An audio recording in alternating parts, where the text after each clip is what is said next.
Finalmente esse anime voltou e eu tô muito feliz que isso aconteceu porque mais uma vez tivemos um episódio sensacional e cheio de mensagens que podem passar despercebidas no meio de uma batalha que eu amei demais, porém tô aqui pra comentar tudo isso com você. Como sempre, me dê aqueles seus minutinhos de atenção e bora lá. Olá, eu sou a Gabi Xavier e bora falar finalmente sobre Nier Automata episódio 4. Depois de uma pausa que a gente teve, segundo o estúdio, por questões de Covid, pessoas da equipe que ficaram doentes, eu sei, rolou boato, teoria, que a A1 Pictures faz isso mesmo, estavam atrasados, a produção tava uma porcaria, não tendo qualquer pronunciamento ou atividade oficial sobre isso, eu não vou entrar por esse caminho. Beleza? Desejando que todo mundo aí esteja recuperado, tivemos episódio 4 lindamente produzido e trazendo mais uma vez visões, olhares, caminhos e interações diferentes ou acréscimos inteiramente em relação ao jogo. Nier Automata 1.1a é um anime que sim adapta a um jogo pra quem tá perdido aqui, um jogo de mesmo nome, tirando o 1.1a, porém, com a participação ativa do criador do jogo, 1.1a traz um caminho, segundo ele, diferenciado. Não à toa a gente tem cenas extras, personagens que eventualmente não tinham destaque ou sequer apareciam para além de documentações, e um desenvolvimento de personagens, até dos personagens principais, dos androides principais, que é completamente novo. E eu, por exemplo, quero falar aqui de 9S. Tem gente que fala 9S, to be, gente, eu vou falar em português mesmo porque é assim que eu sempre li e bora continuar desse jeito. Alguma coisa tá errada neste universo, nessa terra de Nier Automata. Um universo pós-apocalíptico em que, teoricamente, os humanos foram atacados por alienígenas com robôs há muitos anos atrás e a humanidade foi quase toda extinta, o que sobrou foi pra Lua, criaram unidades de androides e os mais aprimorados são os Yoruha, que 2B e 9S fazem parte, e ali estão eles tentando recuperar a Terra dessas formas de vida mecânicas. Formas de vida mecânicas estas que estamos vendo que estão mimetizando comportamentos humanos, e é assim que a gente começa este episódio, vendo uma peça. Eu não identifiquei, honestamente, assisti também só uma vez, mas não identifiquei qual é a peça que eles colocaram no anime. Se não me engano, no jogo era Romeu e Julieta. Provavelmente essa modificação também tem algum significado e, portanto, se você já leu em algum lugar ou identificou qual foi a peça que os robozinhos lá estavam interpretando, por favor, comentem aqui, porque isso certamente vai agregar na interpretação. Seja como for, a gente viu eles interpretando, se matando de verdade ali em cima do palco, sentindo as emoções, e até pessoas, casaizinhos, na verdade, de vidas robóticas, assistindo de mãozinhas dadas. Eles estão exatamente vivendo como humanos ou cada vez mais próximos disso. Nessa história, nesse episódio, é dito que os androides, os Yoruha, por exemplo, são os mais próximos em características e comportamentos dos humanos, mas contraditoriamente ou curiosamente, eles não conseguem identificar ou aceitar que essas vidas robóticas, os inimigos, estão se aproximando de algo parecido com aquilo que teoricamente eles estão tentando proteger. Mas não se engane, os espectadores não estão recebendo todas as respostas. A gente viu que começou com um robozinho específico que viu ali uma plantinha e começou a se interessar pela vida. O núcleo que 2B acha nesse boss, né, a Simone, que é derrotada nesse episódio, também se assemelha ao núcleo de uma planta. Existem explicações, momentos e coisas que são evidenciadas, mas a história é muito mais profunda. A gente também tá descobrindo, ou principalmente quem não sabe nada de Nier Automata, tá descobrindo ao longo dos episódios de maneira magnífica. Cada episódio, eu vou continuar defendendo esse anime aqui, ele traz sim alguma história ou algum ensinamento, pensamento fechado, agrega no mistério, mas traz alguma resposta. É uma construção devagar, porque assim é Nier Automata, mas mesmo devagarzinho, a gente tem cenas de explosões, de ápices, como aconteceu nesse episódio.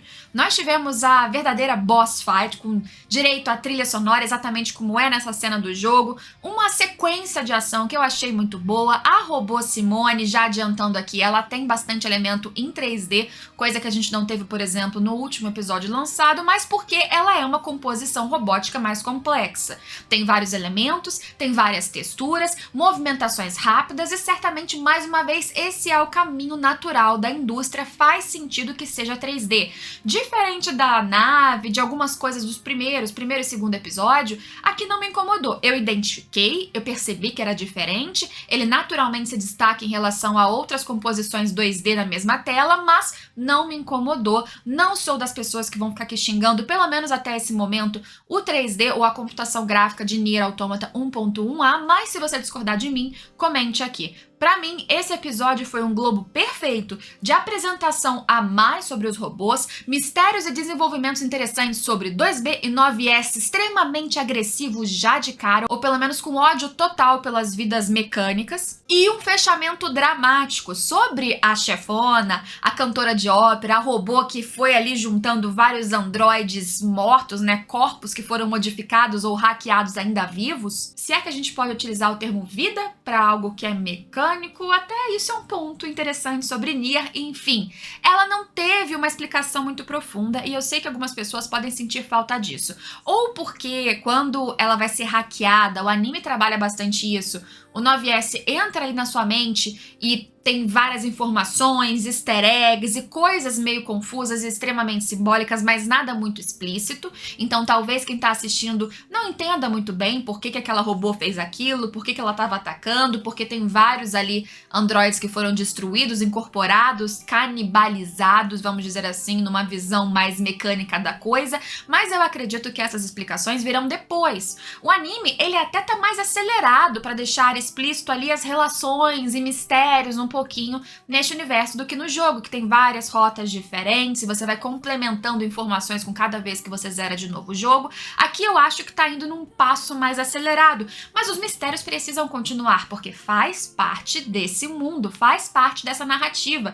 Eu acho que continua encantador e eu acho que pra quem gosta do estilo, pra quem mergulhar nessa história e topar essa ideia, é impossível você não curtir. Ou pelo menos é impossível você não identificar o quanto essa é uma história que vai muito além de ação, de luta ou de futuro distópico, robôs e coisas sci-fi. Não, a gente tá falando de vida, seja qual vida for. Uma vida mecânica, uma vida orgânica, mas sobretudo vida. O que é vida? O que importa? Depois dessa análise aqui de panorama geral, também para tentar trazer você que tá aqui de curioso para assistir Nier Automata até estes 4 episódios e em frente, se tudo der certo, eu espero que você vá. Agora, alguns detalhes mais específicos do episódio, para quem quiser continuar aqui, eu espero que você queira. Gente, falando em querer, se você quiser camisetas com estampas maravilhosas, não esqueçam que loja.com.br/Gabi-Xavier tem estampas exclusivas aqui do canal. Em breve, coleção 9, se vocês quiserem deixar ideias para as próximas coleções, agradeço aqui embaixo. Se você comprar, não esqueçam, me marque nas redes sociais para que eu possa compartilhar e curtir também. Voltando, no episódio 4, a gente teve não só a peça que fica dentro do famoso Amusement Park, ou parque de diversões, um local que existe em Nier Automata, mas aqui eu diria que a exploração do parque foi menor.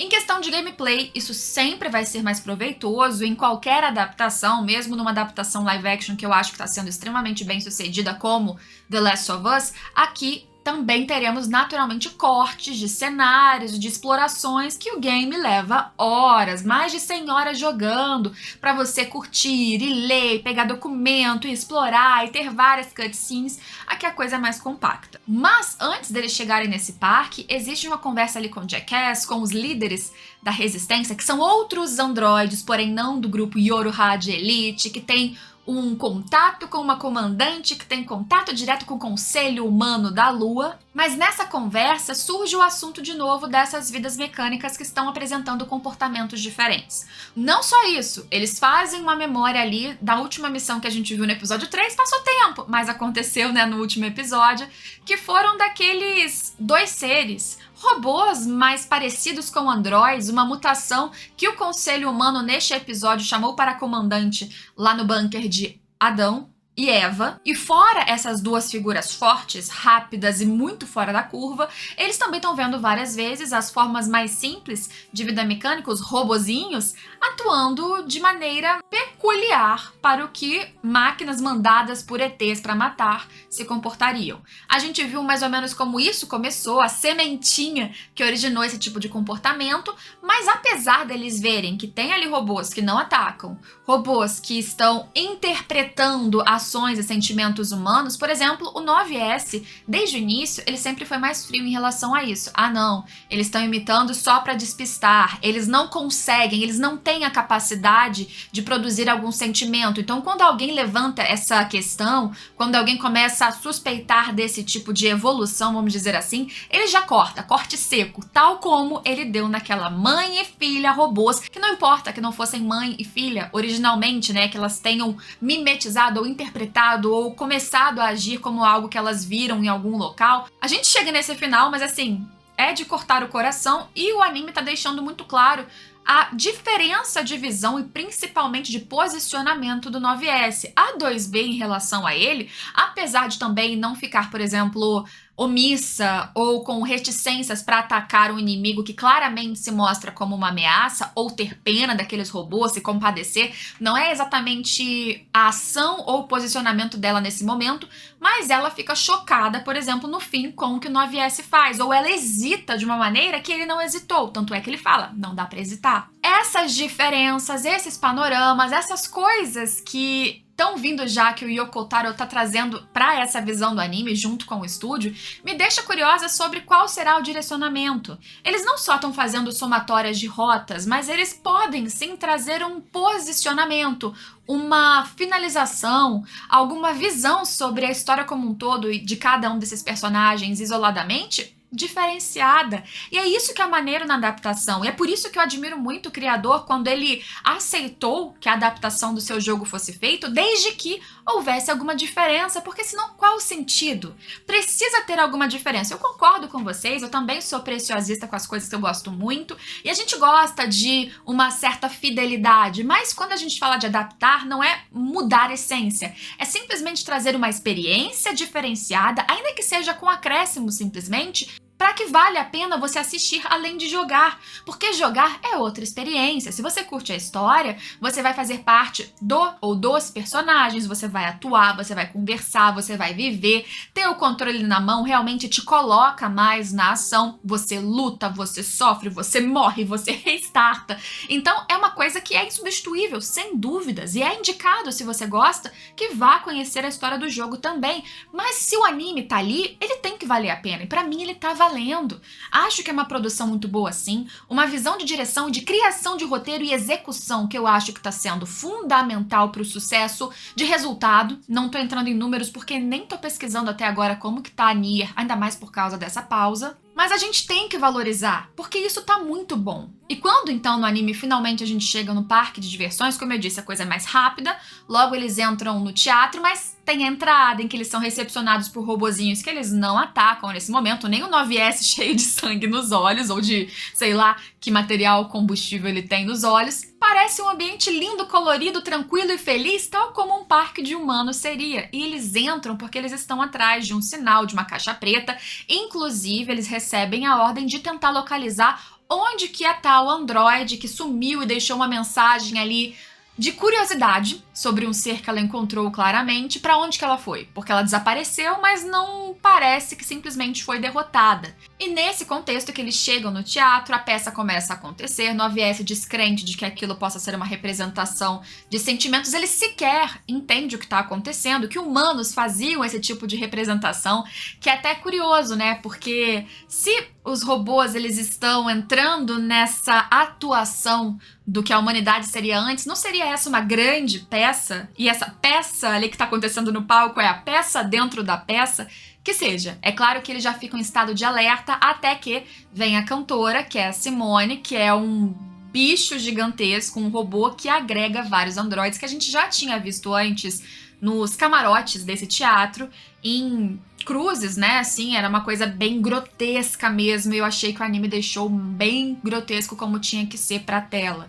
E ela já vem atacando, e ela tem uma obsessão que é muito trabalhada, ou pelo menos devidamente trabalhada, principalmente quando a gente entra na sua mente, no seu inconsciente, vamos dizer assim, no momento em que o 9S vai hackeá-la. E quando ele entra, tem uma intensidade muito grande de sentimentos, talvez ele não concorde em chamar assim, mas de intenções dentro da Simone. Não só uma busca por beleza e uma busca obsessiva por se tornar cada vez melhor e agregar essas coisas que talvez nem seja por vontade dela, a cena do quarto na memória ali, em que ela tá destroçando androides, ela se sente insatisfeita porque nada daquilo que ela faz resulta em um sentimento de plenitude do seu ser, mas além disso, existe uma cena que eu acho bem simbólica de um outro robô no meio dessa busca, da representação da sua busca incessante por beleza. Novamente, não vou entrar mais em detalhes sobre a história da Simone, dos seus pensamentos, das suas obsessões, porque eu acho que isso ainda pode ser revisitado, tal como o jogo revisitava no game,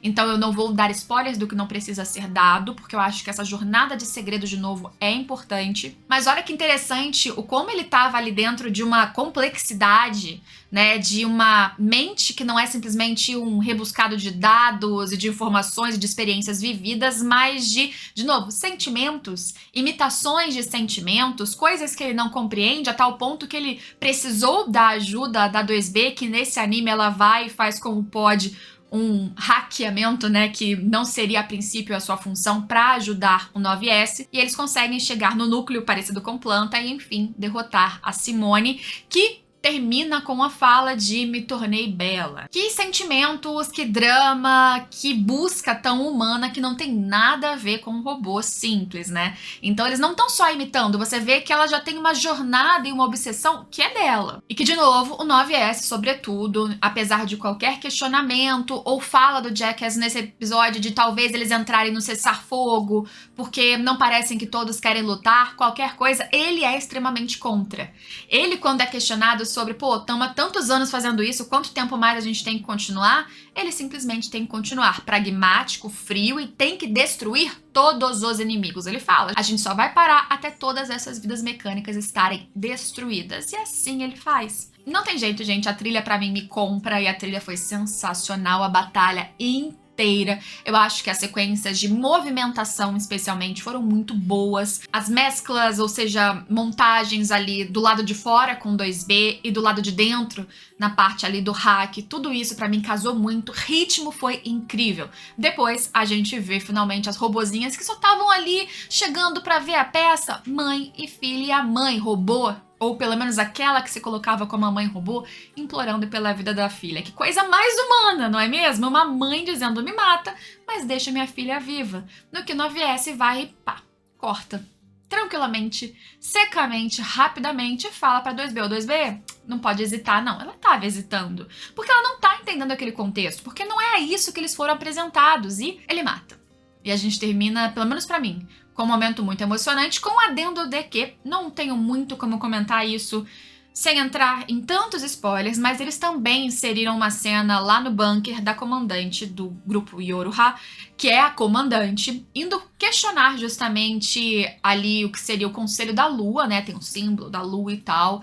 E ela recebendo informações sobre Adão e Eva, né, foram nomeados por essa voz do conselho, e dizendo que não é para enviar nenhum novo reforço ali para 9S, 2B, para o grupo de resistência, independente se cada um deles for perdido no meio dessa batalha. Secamente assim. E ela representa com o punho fechado uma certa raiva ou intolerância ao que está acontecendo. É um momentinho curto, breve, mas é algo que foi introduzido no anime e é algo que eu acredito que tem o potencial de trazer um futuro diferente para certos acontecimentos chaves ou interpretações da mensagem final do game. Então eu tô muito curiosa. Eu acho que Nier é uma joia que tá sendo desperdiçada ou subestimada por muitas pessoas. Entendo que é um estilo peculiar de história e narrativa, mesmo game, que não atrai todo mundo, e isso é plenamente natural. Se você tá me ouvindo aqui até agora, você pode dizer, nossa, achei super chato, e tá tudo certo. Sempre entra nessa seara de gostos, e quem sou eu pra questionar o gosto de cada um? Deixa o meu aqui também sem questionamentos. Mas pra quem curte, eu acho que vale muito a pena. Sem preconceitos a 3D, sem preconceito porque é adaptação de jogo, sem preconceito porque, sei lá, não gosto do estúdio. Eu acho que tá sendo um trabalho muito bom, feito com amor, cuidado, e eu espero continuar daqui pra frente, se possível sem novas pausas, porque tá sendo um divertimento semanal que tá valendo muito a pena para mim. Mas pra você, eu quero saber também. Comente aqui embaixo e espero vocês em todos os próximos vídeos. Se tudo der certo, a gente volta a comentar semanalmente, aí eu tento lançar no fim de semana como antes, sábado ou domingo, mas me contem aí se vocês querem também, pra reforçar o meu desejo e esforço. Se tudo der certo, a gente volta logo com Nier também. Espero vocês em todos os próximos vídeos. Tchau, tchau!